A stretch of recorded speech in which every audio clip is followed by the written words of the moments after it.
ರಸ್ತೆ ಅಪಘಾತದಲ್ಲಿ ಶಾಲಾ ವಿದ್ಯಾರ್ಥಿಗಳು ಮೃತಪಟ್ಟಿದ್ದು ಹಾಗೂ ಕೈಕಾಲು ಮುರಿದುಕೊಂಡಿದ್ದಾರೆ.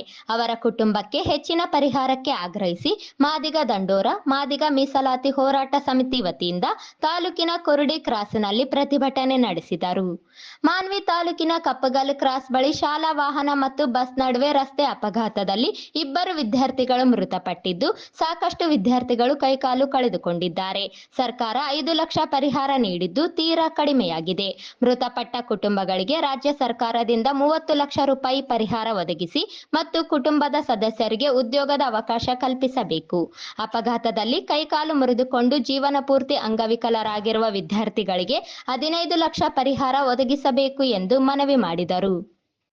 ಅಪಘಾತಕ್ಕೆ ಒಳಗಾದ ವಿದ್ಯಾರ್ಥಿಗಳಿಗೆ ಉಚಿತ ಶಿಕ್ಷಣ ಹಾಗೂ ಕುಟುಂಬದ ಸದಸ್ಯರಿಗೆ ಇವರ ಪೋಷಣಕ್ಕಾಗಿ ಉದ್ಯೋಗ ಕಲ್ಪಿಸಬೇಕು. ಕೆಕೆಆರ್ಟಿಸಿ ವಾಹನ ಚಾಲಕರು ಮತ್ತು ಲೊಯೋಲಾ ಬಸ್ ಚಾಲಕರ ಅಜಾಗರೂಕತೆಯಿಂದ ಈ ಒಂದು ಅಪಘಾತ ಸಂಭವಿಸಿದ್ದು, ರಾಜ್ಯ ಸರ್ಕಾರ ಇವರ ವಿರುದ್ಧ ಸೂಕ್ತ ತನಿಖೆ ನಡೆಸಿ ಕಾನೂನು ಕ್ರಮ ಕೈಗೊಳ್ಳಬೇಕು ಎಂದು ಆಗ್ರಹಿಸಿದರು. ರಾಷ್ಟ್ರೀಯ ಹೆದ್ದಾರಿಯ ದುರಸ್ತೀಕರಣ ಮಾಡುವ ಗುತ್ತಿಗೆದಾರರ ಮೇಲೆ ಕಾನೂನು ಕ್ರಮ ಜರುಗಿಸಬೇಕು.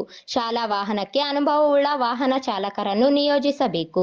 ಸಣ್ಣ ಪುಟ್ಟ ಗಾಯಗೊಂಡ ವಿದ್ಯಾರ್ಥಿಗಳಿಗೆ ಗುಣಮುಖರಾಗುವವರೆಗೂ ಸರ್ಕಾರದಿಂದ ಉಚಿತ ಚಿಕಿತ್ಸೆ ಒದಗಿಸಬೇಕು ಎಂದು ಒತ್ತಾಯಿಸಿದರು.